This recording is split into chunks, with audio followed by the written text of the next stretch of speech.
Imagine waking up tomorrow in a society where you own absolutely nothing, like zero. Right. Just completely empty pockets, Exactly. And you have no boss to report to, which sounds great, but you also aren't allowed to sleep in the same bedroom for more than a few months. which is where it starts to get a little stressful. Yeah, and perhaps most shockingly to, our modern sensibilities, you are strictly forbidden from celebrating your own birthday or even having a spouse. It's wild. You've essentially given up your wallet, your family, your past.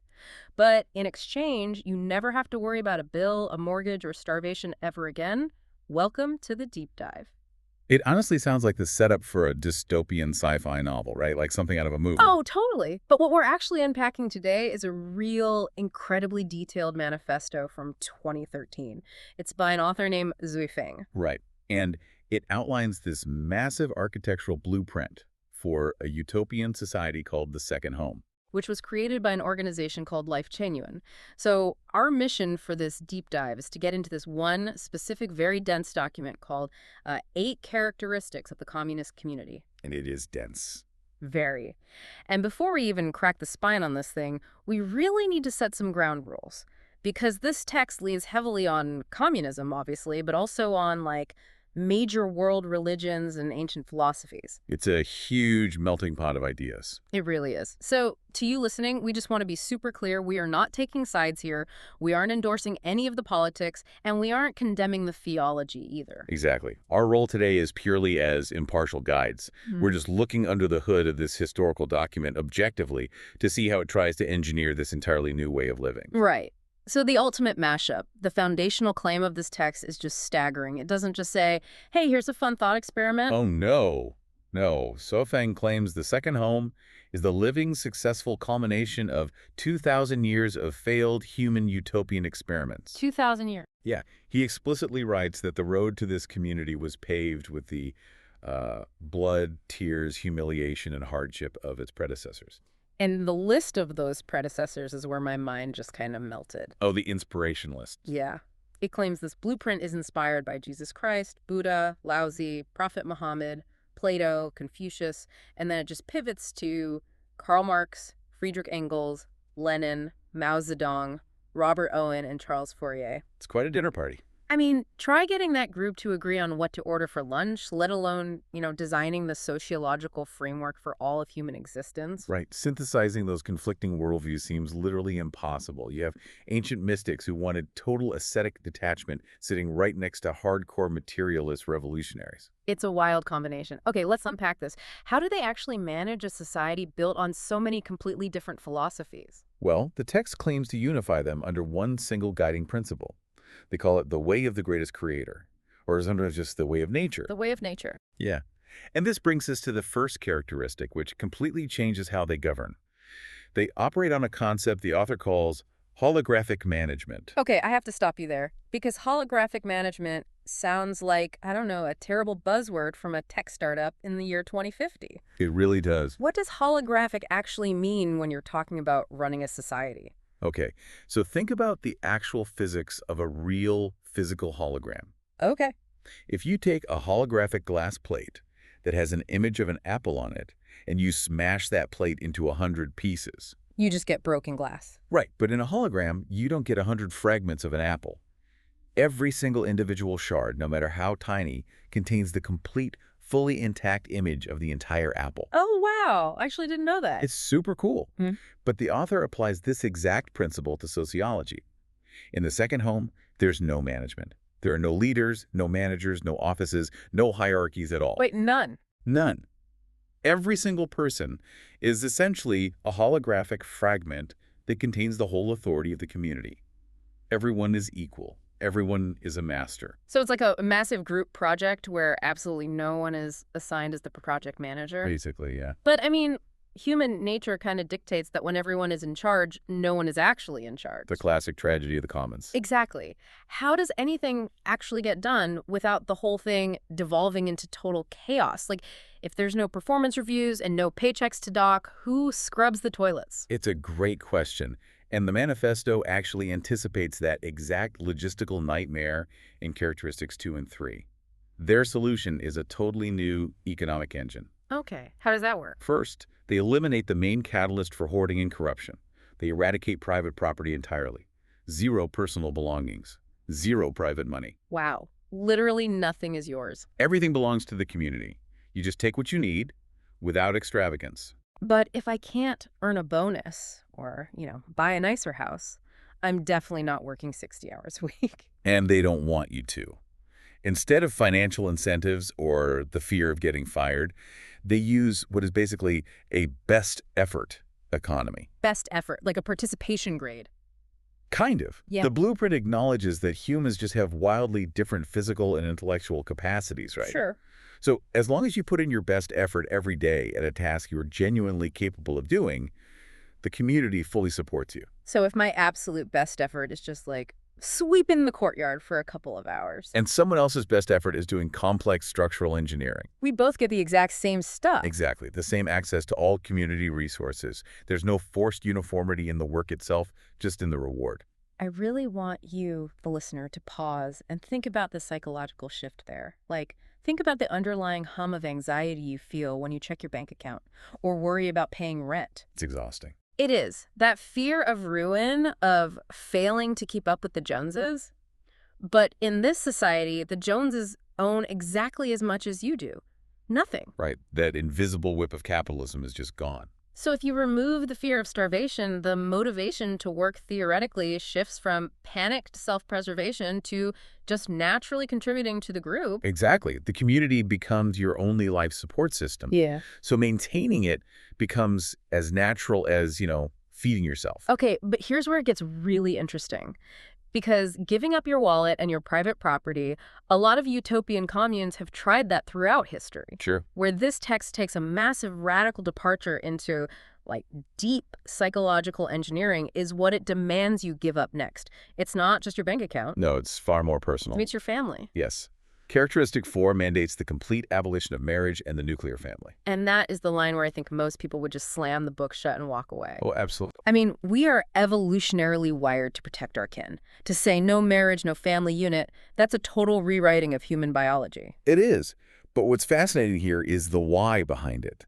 The author looks at that exact biological drive kin selection and identifies it as the ultimate enemy of global harmony. Wait, really? The enemy? Yeah, the text explicitly brands marriage and families as the literal breeding grounds for selfishness. Whoa. The rationale is brutally logical if you follow their framework.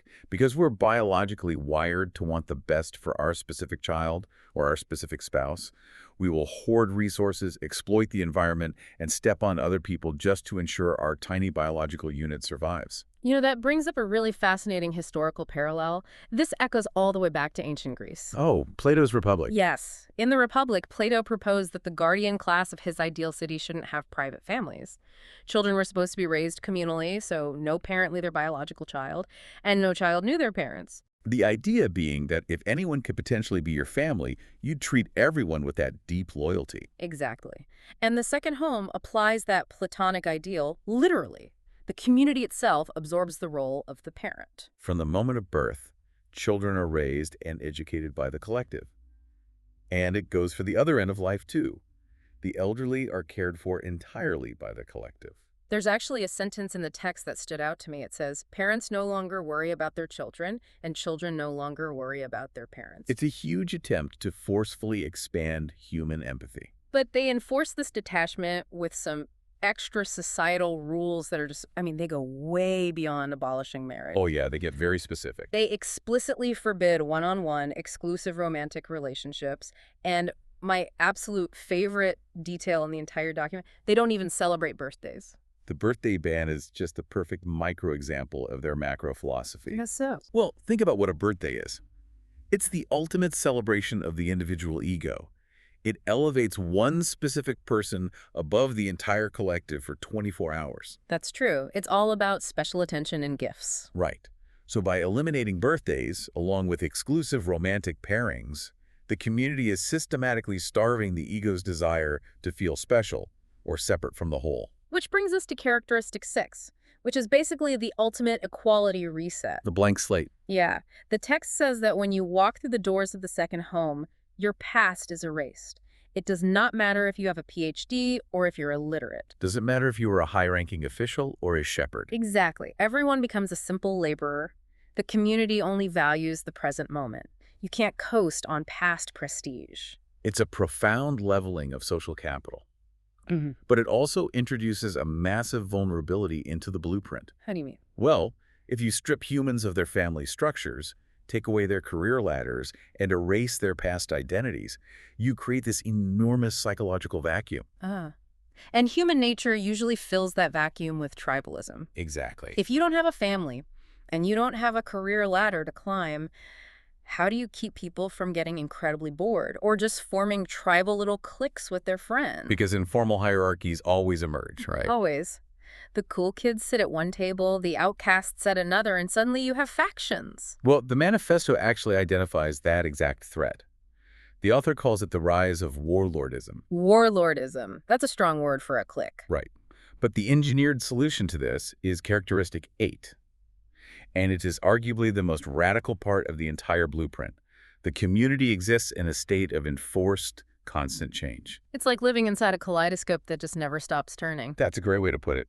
The rules literally state that residences must change frequently. Your daily work shifts constantly. Personnel rotate. Even the games they play evolve. It is physically impossible for two people to stay together for an extended period. So you can never get too comfortable with your roommate because tomorrow, they're gone. Right. And if we connect this to the bigger picture, the text justifies this by borrowing a concept from physics, preventing entropy maximization. Entropy, like stagnation. Exactly. In thermodynamics, a closed system eventually loses its available energy and descends into disorder, or a frozen state of equilibrium. Think of it like a snow globe. Yeah. If you just let it sit on a shelf, all the snow eventually settles to the bottom, and it becomes a static, lifeless diorama. And historically, that is exactly how most utopian communes die. The founders become rigid dictators, cliques calcify into castes, and the social mobility just freezes. The snow settles. The snow settles. Precisely. So by constantly shaking up the social snow globe, they stimulate the brain and force it to adapt. You can't form a clique or start a rebellion if you're constantly surrounded by new people. That fluidity is wild. And it actually bleeds into characteristics 5 and 7, too.